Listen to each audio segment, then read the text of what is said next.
25. And now next call goes for Riddhima Bajpai.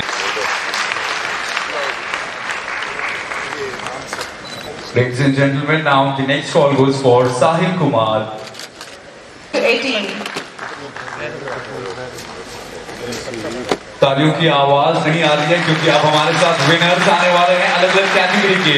Please give up for Raghujit Singh, category 13-18, second runner up. Please आप आगे आइए। जोरदार तालियां हो जाए रघुजीत सिंह के लिए। Age category 13 to 18. Age category of 13 to 18, she is Divya Bharti. जीवन में कभी कभी कुछ ऐसे क्षण आते हैं जब अल्फाज और जबान एक दूसरे का साथ नहीं देते।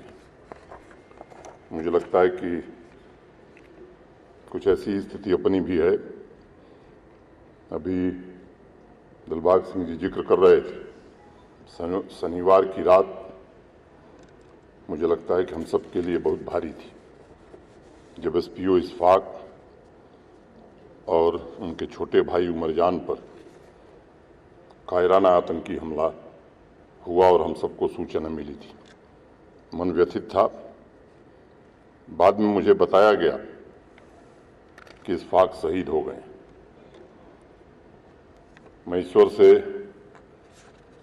उनकी उम्र मांग रहा था, लेकिन सुबह से पहले उनके जाने की दुख भरी खबर मिली। दोनों भाई कल रविवार को जो सब इंस्पेक्टर के एग्जाम्स हुए उसकी तैयारी कर रहे थे और उनका रविवार को पेपर था। आतंकवादियों ने एक परिवार का भविष्य छीन लिया और एक परिवार ने अपने हृदय के टुकड़ों को खो दिया। जम्मू कश्मीर पुलिस ने अपने एक बहादुर सिपाही को खोया और मां भारती ने अपने 2 लाल खो दिए। स्वाभाविक रूप से मैं भी व्यथित हूँ, अनेक लोग व्यथित हैं, लेकिन हम निराश नहीं हैं। अभी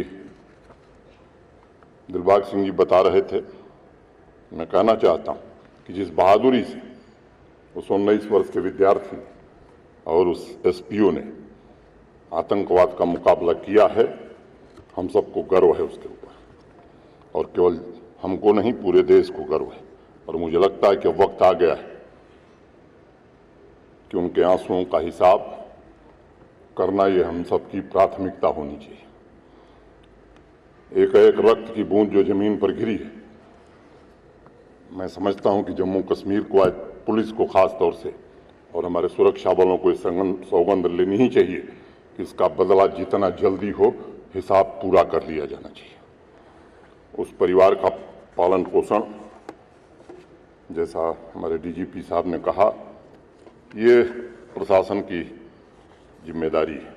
मौत का कोई मुआवजा नहीं होता है, ये हम सब जानते हैं, लेकिन एक भरोसा उन लोगों को जो आतंकवाद के खिलाफ लड़ रहे हैं, एक भरोसा उन लोगों को जो जम्मू कश्मीर में भारत के तिरंगे को बराबर ऊंचा रखना चाहते हैं, ऐसे लोगों के लिए प्रशासन किसी भी सीमा तक जाने के लिए तैयार है।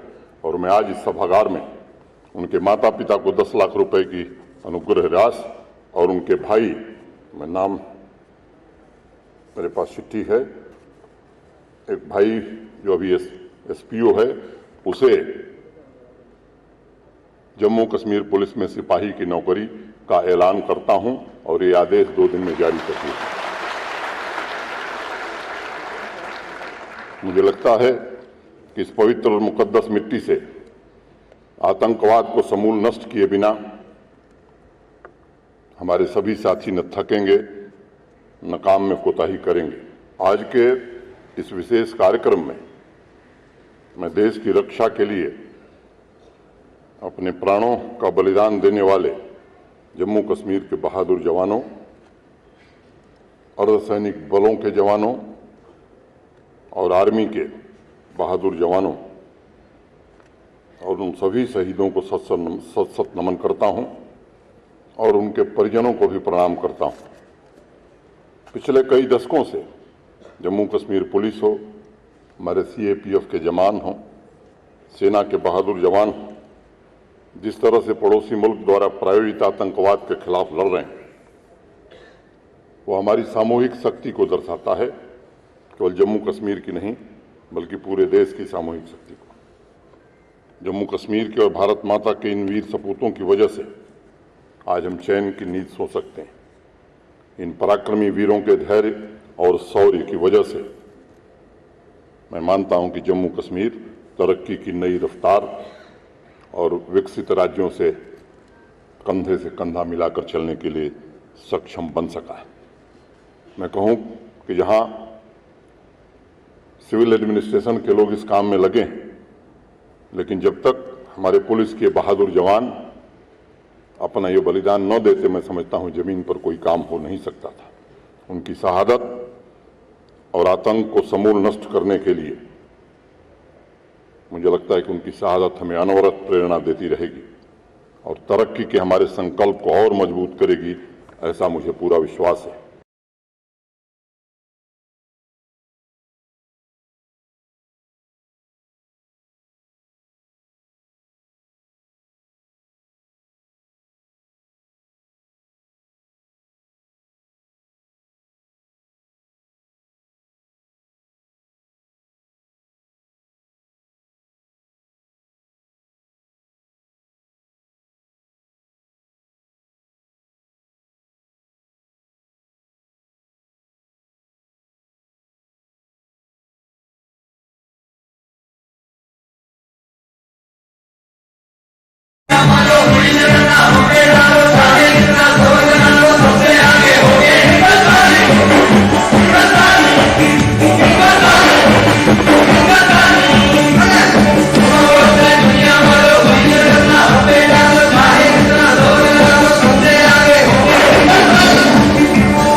शहादतों की वजह से हमने आजादी पाई और आज के दिन हम अपने उन बहादुर सूरवीरों को जो अलग अलग फोर्सेस में रहते हुए वतन की, मुल्क की हिफाजत के लिए, इसकी सॉवरेनिटी, इंटेग्रिटी की हिफाजत के लिए अपनी जान की आहुति देते रहे हैं और देते चले आ रहे हैं।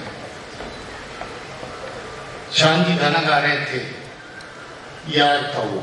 हमारे भी बहुत याद थे जो हम लोग फोर्सेस के अंदर साथी थे मगर साथी नहीं रहे। हम लोग उनको ट्रिब्यूट पेश करते हैं, सैल्यूट पेश करते हैं, जिनकी वजह से हम लोग आज जिस मुकाम पे हैं वहां पर हैं।